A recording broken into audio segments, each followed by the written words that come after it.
नमस्कार, जय शिवराय. तर आज आपण चाललेलो आहोत पुण्यावरून अयोध्याला.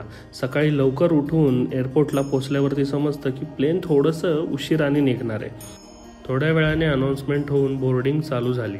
म्हणलं प्लेनमध्ये बसल्यावरती बाहेरचा मस्त व्ह्यू बघावा. तर पुण्यातलं सकाळचं वातावरण म्हणजे नुसतं धुकंच होतं. फ्लाईट ढगांआड जाऊन बघता बघता आम्ही पोहोचलो दिल्लीमध्ये. दिल्लीमध्ये 1.5 तासाचा लेओव्हर होता.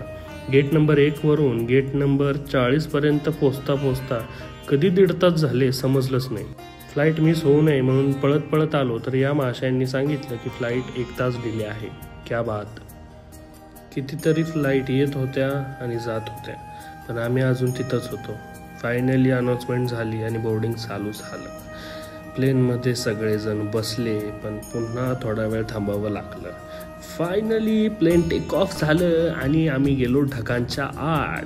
आणि आता आम्ही पोचलोय अयोध्याला. महर्षी वाल्मिकी इंटरनॅशनल एअरपोर्ट अयोध्या नगरीमध्ये पाऊल ठेवल्यानंतर हा जो दिवसभराचा थकवा होता तो अचानक कुठे निघून गेला हे समजलंच नाही. कारण आजूबाजूचं वातावरण फक्त राममय होतं. त्याच वातावरणात सामील होण्यासाठी मी पोहोचलो शरयू नदीच्या आरतीला. जय श्रीराम. भेटू पुढच्या पार्टमध्ये. धन्यवाद.